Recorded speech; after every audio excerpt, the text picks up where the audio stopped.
संधि के बारे में अध्ययन कर रहे थे। संधि के बारे में भी हम संधि शब्द की व्युत्पत्ति के बारे में जान चुके थे कि संधि शब्द समुपसर्ग पूर्वक धा धातु के प्रत्यय के योग से बना है संधि। संधि की परिभाषा के बारे में जाना कि हमने प्रथम पद के अंतिम वर्ण और उत्तर पद का प्रथम वर्ण के मिलने से जो परिवर्तन उत्पन्न होता है उसे हम संधि कहते हैं। अब उसके बाद हमने जाना संधि के भेद, स्वर संधि, व्यंजन संधि और विसर्ग संधि। आज की क्लास में हम स्वर संधि के भेद के बारे में पढ़ेंगे। अब देखिए स्वर संधि के भेद, स्वर संधि के भेद होते हैं अब कौन कौन से होता है, दीर्घ संधि, ठीक है, उसके पश्चात होता है गुण संधि, उसके पश्चात वृद्धि संधि, प्रियन संधि, अयादि, पूर्व, पररूप और प्रकृति भाव। अब देखिए दीर्घ संधि का जो सूत्र होता है आपका अक सवर्ण दीर्घ।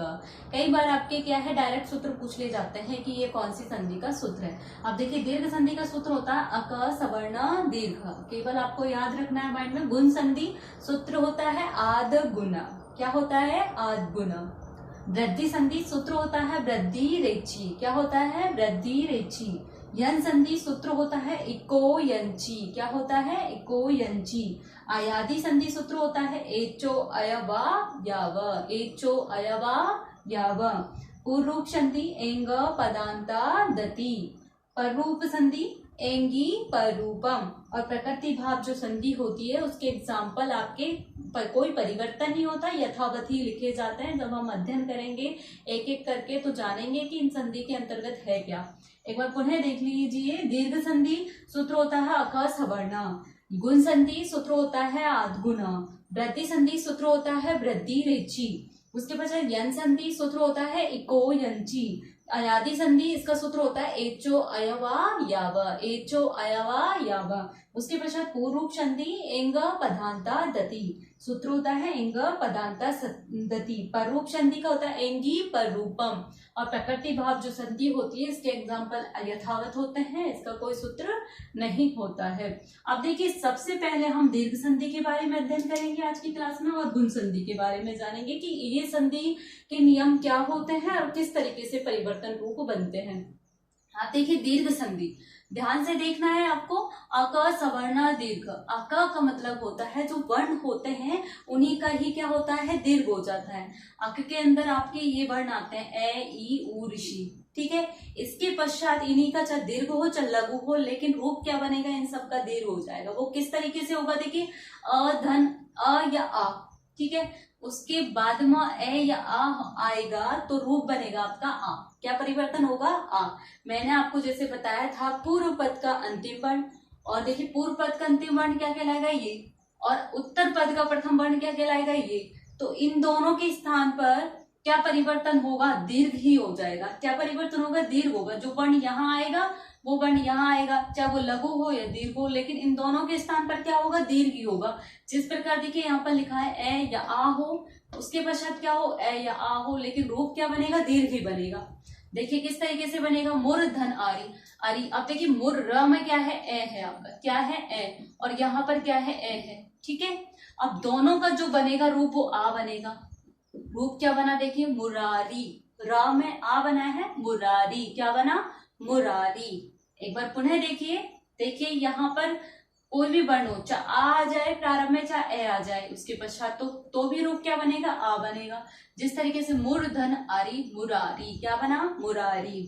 जैसे मैं लिखती हूँ आपको यहाँ पर विद्याधन आल्य, विद्याधन आल्य। अब यहाँ पर क्या है आपका आ है और यहाँ क्या है, आ है, तो दोनों का रूप क्या बने, आ, और दोनों मिलकर के क्या बनेगा, विद्यालय, क्या बनेगा, विद्यालय, ठीक है। उसी प्रकार से देखिए देव धनाल्य, देव में क्या है, ए है, उसके पश्चात क्या है, आ है, दोनों के स्थान पर हम क्या करेंगे, दीर्घ आ करेंगे, रूप बनेगा अपना देवालय। नेक्स्ट देखिए ई या ई छोटा भी हो सकता है, ई बड़ा भी हो सकता है, और संस्कृत भाषा में छोटे को लघु और बड़े को दीर्घ बोलते हैं। देखिए ई और ई या ई, तो रूप क्या बनेगा, बड़ा ई। तो देखिए मही बड़ा है, ई आपका छोटा ई है, तो दोनों के स्थान पर क्या होगा, बड़ा होगा, तो क्या बन जाएगा, महेंद्र, क्या बनेगा, महेंद्र।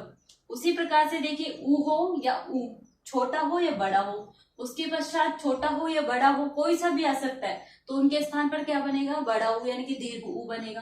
तो देखिए भानु, भानु में क्या है, छोटा ऊ है, इधर भी क्या है, छोटा है, तो दोनों के स्थान पर क्या कर दिया, भानुदय। क्या कर दिया, भानुदय। ठीक है, उस पर उसी प्रकार देखिए री, देखिए छोटा जो री होगा ना वो इस तरीके से लिखा जाएगा, छोटा री यहाँ पर इस तरीके से, और बड़ा ऋषि होगा वो इस तरीके से है इरन जैसा आएगा यहाँ पे। ये बड़ा ऋषि है, ये छोटा ऋषि, इन दोनों की पहचान ये है। देखिए छोटा री या बड़ा री, छोटा री या बड़ा री के पश्चात क्या होगा, छोटा री या बड़ा री होगा, दोनों के स्थान पर क्या होगा, बड़ा ही होगा, यानी कि दीर्घ होगा। दीर्घ का मतलब क्या होता है, दीर्घ। अक सवर्ण दीर्घ, ये अक वर्ण के अंतर्गत आते हैं। उनके स्थान पर अगर सवर्ण आ जाए, इनके समान ही कोई वर्ण आ जाए, तो उनके स्थान पर क्या हो जाएगा, हमेशा दीर्घ ही रहेगा। तो पितृ यहाँ पर क्या है, री है छोटा, उसके पश्चात क्या है, छोटा है, दोनों के स्थान पर क्या होगा, बड़ा री बनेगा। क्या बनेगा, बड़ा री। क्या बनेगा, पितृणम। क्या बना, पितृणम। अब देखिए नेक्स्ट है आपकी गुण संधि। गुण संधि का जो सूत्र होता है आपका होता है आद गुण। क्या होता है, आद गुण। आद गुण, देखिए ये सूत्र क्या कहता है आपको, ए के पश्चात ई या ई हो तो उनके स्थान पर क्या हो जाएगा, ए। गुण में ध्यान रखना, हमेशा एक मात्रा आती है। ये गुण संधि की पहचान क्या होती है, हमेशा एक मात्रा आएगी आपकी, चाहे ओ की हो चाहे ए की हो। अब देखिए यहाँ पर उसके स्थान पर क्या हो जाएगा, ए हो जाएगा। जैसे सुर, यहाँ पर सुर रे में क्या है, ए है, उसके पश्चात क्या है, ई है। इस नियम के अनुसार उन दोनों के स्थान पर हमको क्या करना है, ए करना है। क्या करना है, ए का मतलब एक मात्रा, तो हमने क्या बनाया इसका, सुरेंद्र। ठीक है, ऐसे महाधन इंद्र, आ के बाद ई आ रहा है तो क्या बन जाएगा, महेंद्र। क्या बन जाएगा, महेंद्र। जैसे इस प्रकार से नग धन इंद्र, नग धन इंद्र।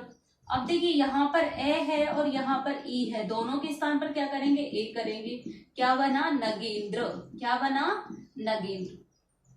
आपको बहुत टफ लगता होगा लेकिन थोड़ा सा ध्यान से देखोगे तो बहुत इजी है। ठीक है, अब देखिए जैसे यहाँ पर ए है, ए के पश्चात ऊ या ऊ हो तो दोनों के स्थान पर क्या हो जाएगा, ओ हो जाएगा।